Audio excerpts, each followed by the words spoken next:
ज्यादा जरूरी क्या है, जितना सवाल सीखा जाए उतने में कोई दिक्कत ना हो, और वो सामने अगर आ जाए तो उसकी हालत खराब होनी चाहिए, ठीक ना, न कि तुम्हारी हालत खराब हो। देखो सिलेक्शन तो तभी होगा भैया जब मेहनत तगड़ा करोगे, उसके पहले तो नहीं होना है, क्योंकि तुमसे तगड़ा कोई और मेहनत कर रहा है ना। जब तुम उससे तगड़ा करो और वो कहे कि हमसे तगड़ा कोई और मेहनत करा, तो तुम्हारा सिलेक्शन हो जाएगा, ठीक ना। हेलो दोस्तों, जय हिंद। उम्मीद आप सब लोग मस्त होंगे और अपनी पढ़ाई में व्यस्त होंगे। कल का कुछ होमवर्क देते ना, हाँ जी। चलो तो उस सवाल को लगा लेते हैं पहले, फिर उसके बाद फिर मैथ का प्रैक्टिस शुरू करते हैं, ठीक है जी। चलो आज क्वेश्चन की संख्या कुछ कम रहेगी, लेकिन जो क्वेश्चन में रहेगा वो कई बातें रहेगा, उन सभी को बता दें ताकि वो चीजों को अच्छे से सीखो, ठीक है जी। चलो तो पहला एक क्वेश्चन लेते हैं। इस क्वेश्चन को देखो, कर रहा है एक दुकानदार किसी वस्तु की कीमत 200 अंकित करता है, 10% छूट देता है, फिर 2 से 20% का लाभ होता है। छूट भी दे रहा है, उसके बावजूद उसको क्या हो रहा है, दुकानदार को लाभ हो रहा है। तो पूछ रहा है उसका क्रय मूल्य क्या होगा, ये ना पूछ रहा है, लागत मतलब क्रय मूल्य क्या होगा, ठीक ना। चलो अच्छा, जो क्रय मूल्य होगा दूसरे, किसका क्रय मूल्य समझ रहे हो, दुकानदार बेच रहा है जिसको, जैसे तुम दुकान पर गए तो तुम ही ना खरीद रहे हो, तो तुम्हारा क्रय मूल्य क्या होगा, और तुम्हारा क्रय मूल्य उस दुकानदार का क्या होता है, क्रय मूल्य। वो दुकानदार बेचता है, तुम खरीदते हो, यही ना है। चलो तो इसी पर एक कॉन्सेप्ट बनता है, उस कॉन्सेप्ट पर जितने सवाल बनते हैं वो उसको फिर से बता देते हैं। तो क्योंकि हमारा काम है रिवीजन कराना, प्रैक्टिस का मतलब रिवीजन होता है ना। और साथ साथ में जब बार बार रिवीजन होगा तो वो क्वेश्चन तुम्हारे मन में बैठे ही जाएगा। एक क्वेश्चन तो आ ही रहा है ना, इस पर कौन करने वाले प्रश्न भी देख लिया जाए जल्दी जल्दी में। तो इसका कॉन्सेप्ट क्या चलता है भैया, अंकित मूल्य पर क्या मिलता है हमेशा, बताए भी है, कोई दिक्कत हो तो बताओ। और क्रय मूल्य पर क्या होता है हमेशा, अगर लाभ होता है तो 100 में जोड़ते हैं, और अगर हानि होता है तो 100 से घटाते हैं बटा 100 बराबर। ये दोनों बराबर क्यों होते हैं, क्योंकि दोनों क्या होते हैं, एसपी होते हैं, सेलिंग प्राइस दोनों होते हैं भाई। अंकित मूल्य पर जो छूट मिलता है वो दुकानदार बेचता है तो सेलिंग प्राइस होगा। क्रय मूल्य पर जो लाभ या हानि होता है, लाभ हो रहा है तो हम बेचते हैं, हानि हो रहा तो भी बेचते हैं, तो लाभ और हानि दोनों हो सकता है ना, तो फेलिंग प्राइस हो गया, यानी दोनों फेलिंग प्राइस होते हैं। इस वजह से इनको बराबर कर दिया गया, और एक गजब का कॉन्सेप्ट चलता है, ठीक ना। तो पहले तो इस सवाल में कॉन्सेप्ट यही काम करेगा, ठीक है। और यहाँ पर 4 वैल्यू है, अंकित मूल्य है, छूट है, क्रय है, लाभ और हानि में से कोई एक। इन 4 वैल्यू में से कोई 3 दिया रहेगा, एक पूछेगा। और इस सवाल का इतना खास बात है कि सब के सब चारों नाम एक ही सवाल में होंगे, चारों नाम। तो तुरंत समझ लेना कि क्या लगेगा, यही वाला कॉन्सेप्ट लगेगा, ठीक है। अब जैसे देखो, अंकित मूल्य बात किया, छूट बात किया, लाभ हो रहा है, लागत मूल्य पूछ रहा है, चारों नाम एक में आया कि नहीं आया, समझे। तो इसमें से कोई 3 दिया रहे, चौथा पूछ सकता है, कोई 3 दिया रहे, यानी कुल कितने सवाल बने भैया, 4 सवाल। कितने सवाल, तो इस सवाल को लगा लिया जाए, यानी इस पर 4 सवाल है बेसिकली। चलो तो वो 4 सवाल समझ रहे हो ना। तो पहला इस सवाल को लगा लेते, क्या है, अंकित मूल्य कितना है, 100 से 100 तो हट जाएगा भैया। तो दिमाग में भी रख के चलो, कॉन्सेप्ट तैयार रखो कि 100 से 100 हट जाएगा, उसको बार बार लिखने की जरूरत। हाँ, तो डायरेक्ट ये वाला लाइन में लिखना है इस कॉन्सेप्ट को तैयार करने के बाद। फिर तो 200 को 100 में छूट कितना भैया, 10 ना, कितना हो जाएगा, क्रय मूल्य ही तो ज्ञात करना है, लागत मूल्य यही ना भैया। हाँ, निर्धारित मूल्य को अंकित मूल्य कहते हैं, सूची मूल्य को अंकित मूल्य कहते हैं, लागत मूल्य क्रय मूल्य होता है, ठीक है। लाभ हो रहा ना, कितने का, 120 ना हो जाएगा, जोड़ेंगे तो 100 में। अब इसी को साल को कर लो, 30 चौके 30 आई, 4 से कितनी बार में कट जाएगा ये, 50 बार में ना, 50 आई, कितना आसानी से आ गया तेरा, देखो बोलो, दूसरी लाइन में आ गया ना। तो 4 सवाल है कि नहीं, इस बार हो सकता था क्रय मूल्य दे रखा होता, अंकित मूल्य पूछ सकता था, हो सकता था ये तीनों दे रखा होता, ये वाला पूछ सकता था, छूट, ये ना। चलो ये 4 सवाल तो समझ में। एक चीज और कि अगर कह दे, अब इस सवाल को मिटा देना, अब इसी सवाल पर अगर कह दे, इसी पर कि अगर छूट 10% हो, छूट कितना हो, 10%, ठीक है। और क्रय मूल्य से 20% अधिक अंकित किया गया हो, तो बताओ लाभ या हानि कितना होगा। क्या बोला, क्रय मूल्य से 20% अधिक अंकित किया, यानी अगर ये 100 है तो ये कितना हो जाएगा भैया? 120। छूट कितना है? 10%। तो 90 हो गया। और क्या पूछ रहा है? लाभ या हानि बताओ ना, तो 100 + F कर देंगे। समझ में आया कि नहीं है? ये दूसरा सवाल है, इस सवाल में बना रहा है दूसरा सवाल। सवाल क्या है? यदि क्रय मूल्य से 20% अधिक अंकित किया गया हो किसी वस्तु पर दाम और 10% का छूट दिया जा रहा हो तो लाभ या हानि बताओ। ठीक है, तो कर लो काम भैया। 100 से ये कट जाएगा ना, 12 9 108 बराबर 100 प्लस ये 100 इधर आएगा तो क्या हो जाएगा भैया? माइनस ना, क्या बचेगा? ये प्लस आया ना, इसका मतलब x क्या माने हो तुम? लाभ या हानि में से तो प्लस आया तो लाभ होगा, यानी 8% का लाभ होगा। क्लियर? बोलो। यही सवाल अगर दे देता कि अगर यही सेम सवाल कि क्रय मूल्य से 20% अधिक अंकित किया हो और लाभ 20% हो या 10% कुछ भी, कितना कर दें? 10 की 20 कर दें, 20 कर देते हैं। अगर लाभ 20% है तो छूट बताओ, कोई दिक्कत नहीं है। तो जरा बताओ यहाँ पर क्या हो जाएगा भैया? ये फिर 100 हो जाएगा। बोलो। हाँ 100 हो जाएगा। और ये कितना हो जाएगा? 20% अधिक अंकित है, 120 ना हो जाएगा। छूट कितना दिया जा रहा है? अच्छा छूट ही तो पूछा जा रहा है, छूट ही ना पूछा जा रहा है। बोलो। और कह रहा कि लाभ कितना है? 10% है। कितना है? 10% है। अरे हाँ 10% कर देते हैं तो कितना हो जाएगा? 100। ये इसके बाद के सवाल है, ठीक है ना? तो जरा इसको सॉल्व कर लो। क्या हो जाएगा? ये 0 से 0 कट जाएगा, 12 का गुणा कर दो, कितना हो जाएगा? ये 1200 माइनस 12x बराबर 1100, यही ना? 1100 को इधर कर दो, 12 को उधर कर दो, कितना हो जाएगा? 1200 में से 1100 हो जाए 100 बराबर 12x, यही ना? 4 3 12, 4 25 हम 100, यानी 25/3%। उसको सॉल्व कर लोगे ना वो तो 8 से 1/3%। बोलो 8 दफो 3%। हाँ, यानी पहला सवाल ये बना, दूसरा ये बना। इसमें क्या पूछ रखा था? छूट। हाँ, एक बात बताओ, यहाँ पर लाभ की जगह पर अगर उसे हानि हो गया होता तो भी तो सवाल बन सकता था। यहाँ तक कोई दिक्कत? ये वाला भी सवाल बन सकता है। इसके बाद एक और सवाल बन सकता है सेम इसी पर, और वो बनता है कि अगर क्रय मूल्य से 10% अधिक अंकित किया जाए, 10% अधिक अंकित किया जाए, न तो लाभ हो रहा हो न तो हानि हो रहा हो, तो छूट बताओ। कोई दिक्कत नहीं भैया, तो भी लगा लोगे। तब यहाँ पर लगाता है। जरा देखो क्रय मूल्य, तो फिर क्या मानोगे? 100। तो भैया तुम्हारा अंकित मूल्य कितना हो जाएगा? क्योंकि 20% अधिक अंकित किया तो 120 ना। क्या पूछ रहा है? छूट बताओ हमको। तो 100 माइनस x, छूट को x मान लिया। अब क्या कर रहा है? न तो लाभ हो रहा न तो हानि हो रहा है, यानी इसकी वैल्यू कितनी है भैया? तो क्या हो जाएगा? 100 + 0 यानी 100 है ना। बोलो।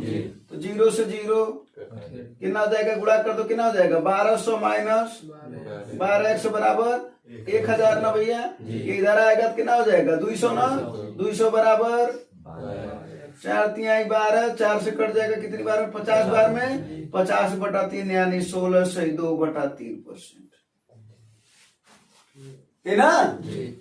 तो 16 से 2/3% क्या है? ये छूट है। तो 4 सवाल उधर और 3 सवाल इधर, इसमें तो 2 है ना? तो 4 4 8 सवाल है, और सब पूछे जाते हैं भाई साहब, ठीक है? हाँ, जाना छूट वाले चैप्टर में देखना है, सब सवाल पूछे जाते हैं, ठीक है? कुछ नोट करना है इसमें से, अगर चाहो तो नोट कर सकते हो, तो कोई बात ही नहीं है। समझ में तो सबसे अच्छी बात है, ठीक है? चलो क्लियर हो? अब ऐसे सवाल में तो कोई प्रॉब्लम नहीं होगी ना? हाँ चलो, ऐसे जब भी सामने आएगा ना तो उसको बताते चलेंगे। इससे क्या होगा? तुम्हारा रिवीजन ज्यादा जरूरी क्या है? जितना सवाल सीखा जाए उतने में कोई दिक्कत ना हो, और वो सामने अगर आ जाए तो उसकी हालत खराब होनी चाहिए, ठीक ना? न कि तुम्हारी हालत खराब हो।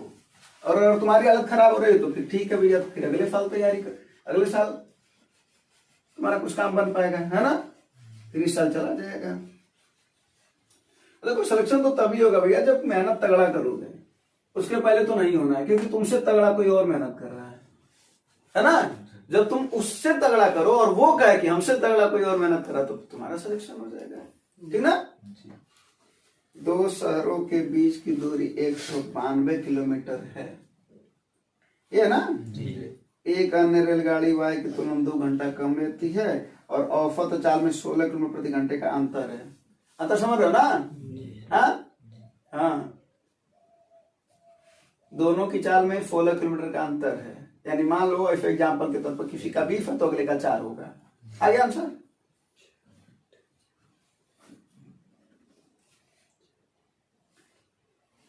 अरे हिंट तो ले लो, चलो ऑनलाइन वाले भी है ना, देख रहे होंगे। देख, हाँ देखो सवाल क्या है, सुन लो। इस सवाल में ना 2 सवाल है, इधर देखो। अब देखो सवाल में 2 सवाल है, ठीक है। पहला फल जो ये दे रखा है, इसमें पूछ क्या रखा पहले वो बताओ। समय पूछ रखा है। हाँ, एक चीज और पूछ सकता था, चाल। किन लोगों को ये बात समझ में? बात समझ में? बोलो। यानी अंत में जब बोला इस यात्रा में तेज चलने वाली रेलगाड़ी को कितना समय लगेगा, वही पूछ सकता था इस यात्रा में तेज चलने वाली रेलगाड़ी कितनी चाल से चल रही है। ये 2 सवाल हुआ बेसिक में, पहले बताओ हाँ या नहीं। हाँ, लोगों को भी समझ में आ रहा होगा। जब समय पूछ रहा हो, यहां पर 2 अंतर दे रखा है। कितना अंतर दे रखा है? 2। एक समय का और एक चाल। अगर समय पूछेगा तो चाल से काम करना, और चाल पूछेगा तो कह दो नहीं समझ में है तो कोई दिक्कत नहीं है, समझाते हैं। क्या पूछना है इसमें? समय। तो चाल से काम करना, चाल का अंतर दे रखा है। तो चाल का अंतर कितना दे रखा है? 16। और चाल का अंतर बराबर चाल का अंतर। किलों को समझ में? भाई जब अंतर दिया जाता है तो उसको बराबर को उस पार कर देते हैं, बीच में कौन चिन्ह लगाते हैं? और चाल बराबर क्या होता है? दूरी बटा समय। यानी एक चीज तो स्पष्ट है, दूरी 192 है, दूरी 192। बस हमको यहाँ पर समय चाहिए। कितनों को समझ में आई बात? सब समझ में? जी। सवाल का ध्यान से समझना, क्योंकि अगर कॉन्सेप्ट नहीं समझे ना सवाल का, और सवाल को अंदर से नहीं समझे, गहराई को उसके नहीं समझे ना, वहां पर प्रॉब्लम करता है। वहां पर यही सवाल देखने पर अजीब टाइप का लगता है। पेपर देने जाओ ना तो देखो अजीब टाइप का लगता है कि ये लगा लेंगे कि नहीं लगा, और वही सवाल घर पर लगा लेते होंगे, है ना? क्यों? क्योंकि तुमने घर पर वो वाला माहौल बना रखा है, क्योंकि तुम रोज प्रैक्टिस कर रहे हो घर पर, लेकिन ऑनलाइन प्रैक्टिस कम कर रहे हो। किताब लगा ले रहे हो, ऑनलाइन प्रैक्टिस कम कर रहे हो, है ना? और ऑनलाइन प्रैक्टिस कर भी रहे हो तो मोबाइल से कर रहे हो, थोड़ा सा प्रॉब्लम है। मोबाइल से जब भी प्रैक्टिस किया करो तो अच्छी बात है, लेकिन अगर 20 मिनट का टेस्ट है तो 15-18 मिनट में दो, ठीक है? थोड़ा कम सही होगा, इतना होगा नहीं तो 15-18 मिनट में दो। देते रहो, टेस्ट देते रहो, एक समय आएगा तुम्हारा उसी 15-16 मिनट में वो क्वेश्चन लगेगा। और जब वो तुम 5 मिनट को अपने आप को यहां पर कष्ट दे रहे हो, वही 5 मिनट तुम्हारा वहां काम करेगा, है ना? जब कोई आदमी, कोई लड़का जब आर्मी का रेस बनाता है तो 1600 मीटर का रेस होता है आर्मी का, तो क्या मात्र 1600 दौड़ता है? नहीं। उस 1600 के लिए पता नहीं कितने 1600 दौड़ता है, दौड़ता ना, तब जाकर के कि वो बोल रहा है नहीं 1600 एक का बार दौड़ होगा, वहां पर एक ही बार दौड़ लेते बन जाएगा। ऐसा होता है क्या? नहीं होता है। तो वही चीज है तुम्हें, तो अपने आप को कष्ट देता है। 1600 के साथ 5 किलोमीटर दौड़ता, 3 किलोमीटर दौड़ता, 10 किलोमीटर दौड़ता है ना? अपने आप को ऐसे तुम भी कष्ट दोगे तो आएगा। यानी अपने आप को कष्ट देने का मतलब, अगर टेस्ट ज्यादा देर का है तो मोबाइल पर अगर हम टेस्ट सॉल्व कर रहे हैं तो हमेशा 5 मिनट का अंतर मान दो, ठीक है? सवाल के कॉन्सेप्ट को इस तरीके से सीखो कि उस सवाल तुम्हें ध्यान में रहे। कैसे में रहे? और इसमें तो तुम्हें प्रैक्टिस करवाई जा रही है इस तरीके से। एक सवाल की प्रैक्टिस नहीं करवाई जा रही है, उस एक सवाल से बनने वाले हर उस एक सवाल की प्रैक्टिस करवाई जा रही है जिसका एक्सपेक्टेशन हो सकता है कि पूछा जा सके। इसी वजह से हम संख्या पर नहीं ध्यान देते हैं कि कितनी सवाल बताया गया है। जिस सवाल को सीखो तो उसको समझ में आया कि नहीं आया, पहले वो बताओ, ठीक है ना? तो जरूर बताना। तो इस सवाल पर चलते हैं, भाषण खत्म करते हैं, इस सवाल पर आते हैं, ठीक है ना? चलो, तो हमने क्या बोला कि सवाल में 2 सवाल बनाया जा सकता था, लास्ट में इसने समय पूछा, वहां पर लास्ट में चाल पूछ सकता था। क्लियर? चलो अब देखो भाई साहब, इधर देखो कि अगर समय पूछा है तो हम चाल के अंतर से काम करेंगे, और अगर चाल पूछा होता तो तब हम यहाँ पर समय रखे होते। कितनों को समझ में? तो इस सवाल का दूसरा वाला लगा करके बताओगे ना अभी? जी। बोलो जी। चलो तो इस सवाल को पहले ये लगा लेते हैं पहले, ठीक है। अब एक बात बताओ, चाल यहाँ पर है, चाल का अंतर जो बड़ा होता है वो पहले होता है, जो बड़ा होता है वही ना पहले होगा। हाँ, तुम घर के बड़े सदस्य हो तो तुम पहले आए हो, तभी ना बड़े सदस्य हो, तो घर का बड़ा सदस्य पहले होता है। अब पहले कौन होगा? जिसकी चाल अधिक होगी, जिसकी चाल अधिक होगी उसका समय कम लगेगा, समय कम लगेगा। क्लियर है ना? जिसकी चाल अधिक हुई समय कम लगेगा। तो और देखते हैं, तो इसका मतलब है कि अगर एक समय अगर हम टी मान लें भाई साहब, तो दूसरा करा 2 घंटे कम लेती है। यानी कौन वाला है? रेलगाड़ी एक अन्य वाई की तुलना में 2 घंटा कम लेती है, यानी एक तो 2 घंटा ज्यादा ले रही है। अगर हम तेज वाले को अगर टी मान लें तो ये 2 घंटा ज्यादा ले रही है ना। 2 घंटा कम का मतलब वो 2 घंटा ज्यादा, ये 2 घंटा इससे कम ले रही है, तो 2 घंटा कम नहीं दिख रहा है कि हाँ 2 घंटा कम ले रही है इससे। बोलो, हम क्यों तेज वाले को टी माने जानते हो? क्योंकि तेज वाले का पूछ रहा है, ये भी ध्यान देना है।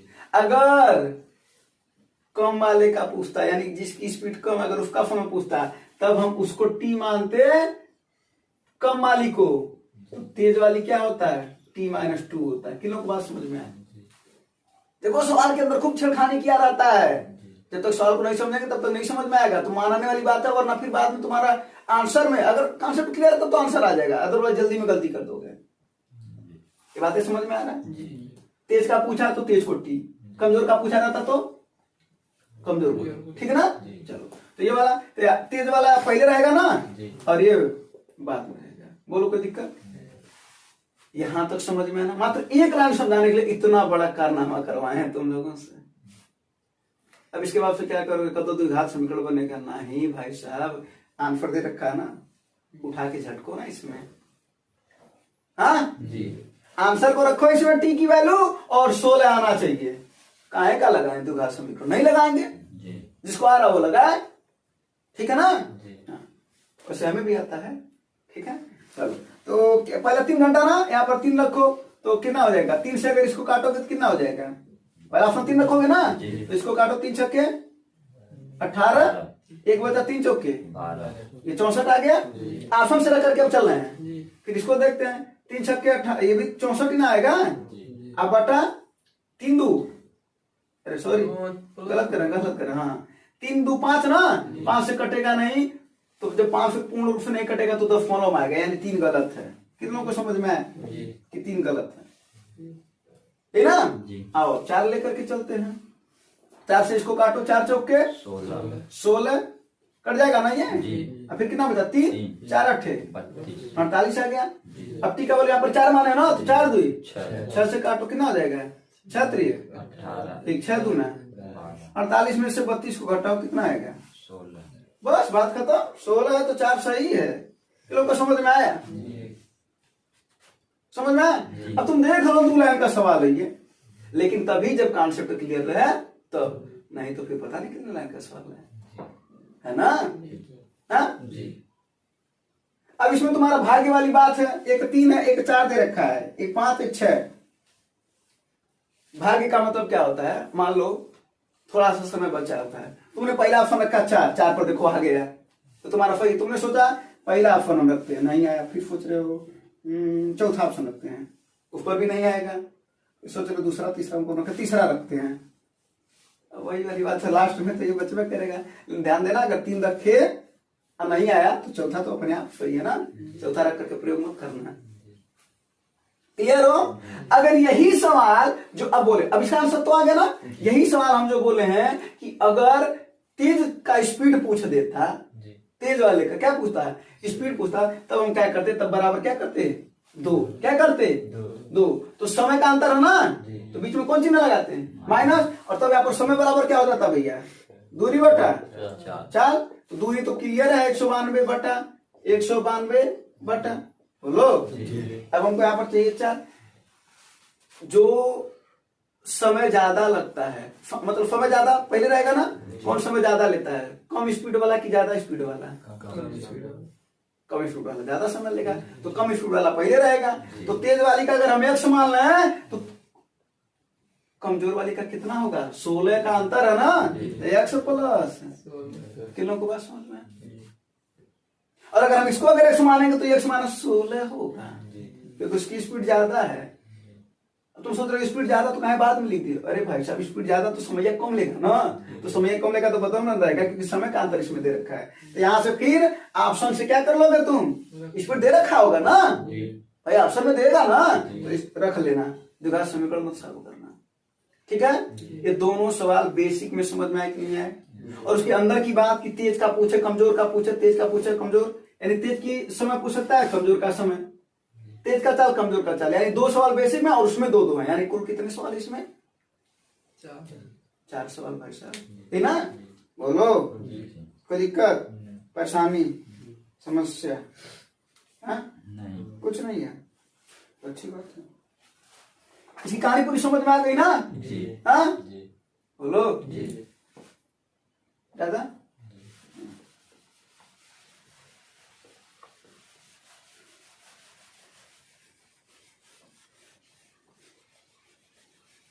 अब ऐसे ही सवाल को देखते ही वहां पर समझ में जब तुम्हें आ जाए तब लगेगा कि हम लोगों का भी पढ़ाना सार्थक हुआ, है ना। अगर एक त्रिभुज दे रखा है ना, एक तो तुम्हें बता दे रहे हैं कि अगर कोई भी त्रिभुज हो, देखो इधर क्या हो, कोई भी त्रिभुज, ठीक है, तो कोई भी त्रिभुज का अगर क्षेत्रफल की बात करें तो फार्मूला क्या होता है, under root S, S minus A, S minus B, S minus C. इस सवाल को तुम्हें लगाओगे, हम बस कॉन्सेप्ट बता दे रहे हैं, ठीक ना। हाँ, और ध्यान देना, सब लिखते भी चलना बाद में, ठीक है। त्रिभुज का क्षेत्रफल ये इतना होता है, जहां यस को क्या बोलते हैं, अर्ध परिमाप, यस को क्या बोलते हैं, लिख दे, अर्ध परिमाप है ये, पूरा परिमाप नहीं, अर्ध परिमाप, ठीक है। अच्छा, ये कोई भी त्रिभुज का क्षेत्रफल ज्ञात करने का ये तरीका होता है। हाँ, जहां पर भुजाएं हमको क्या पता हो, ए पता हो, बी पता हो, सी पता हो, तो हम ए बी सी की वैल्यू रख लेंगे और यहाँ से एस का वैल्यू निकाल लेंगे रख करके। बोलो, अगर उसी त्रिभुज के परिवृत्त अगर बने, परिवृत्त बने तो उसकी त्रिज्या अगर पूछे, परिवृत्त हम तो समझ रहे हो, जैसे हमारे त्रिभुज है, इसके चारों ओर वृत्त बन रहा है ना, ये त्रिभुज उसके अंदर है और वृत्त के अंदर है त्रिभुज, तो उसे बोलते परिगत वृत्त या परिवृत्त। तो उसकी अगर त्रिज्या पूछे तो फार्मूला होता है ए बी सी बटे 4 डेल्टा। अब तीनों भुजाएं का नाम दिया, तीनों भुजाओं का मान दिया ही रहेगा, डेल्टा का वैल्यू जब तीनों भुजा दिया रहेगा तो तुम डेल्टा का वैल्यू नहीं निकालोगे इस फार्मूले से, आप रख दोगे तो आर का वैल्यू नहीं निकल जाएगा। अगर पूछे अंतर्वृत्त की त्रिज्या, क्या पूछे, छोटका लिख देते हैं, तो आर बराबर क्या होता है, डेल्टा बटे यस होता है। अब देखो डेल्टा तो निकलवा करोगे ना, तो यानी ले दे करके त्रिभुज का क्षेत्रफल निकालना पड़ेगा, और एफ का वैल्यू यहाँ पे निकलवा किया। कोई दिक्कत हो तो बताओ, बोलो। जरा देखो यहाँ पर, ये कोई भी त्रिभुज हुआ ना, हाँ, अगर यही समबाहु त्रिभुज हो, क्या भैया, समबाहु त्रिभुज हो, तो उसका त्रिभुज का क्षेत्रफल का फार्मूला क्या होता है बताओ, अंडर रूट 3/4 गुणे भुजा स्क्वायर, हाँ जी जी, 3/4 गुणे भुजा स्क्वायर। परिमाप क्या होता है इसका, 3 गुणे भुजा। जब समबाहु है तो भुजा बराबर है, तो 3 भुजा हो जाएगा ना, 3 गुणे भुजा, ये ना। इसकी ऊंचाई कितनी होती है, करीब 3/2 गुणे भुजा। तो यहाँ पर भी तो परिवृत्त बन सकता है, इसके भी अंदर अगर तुम फार्मूला भूल जाना तो इसी से लगा लेना तो भी लग जाएगा, लेकिन जल्दी में लगाना है तो परिवृत्त की त्रिज्या का फार्मूला क्या होता है, ए बटा करणी में 3, क्या होता है, ए बटा लिखना। और अगर अंतर्वृत्त बन रहा है, क्या बन रहा है, यानी छोटका, तो क्या होता है, ए बटा।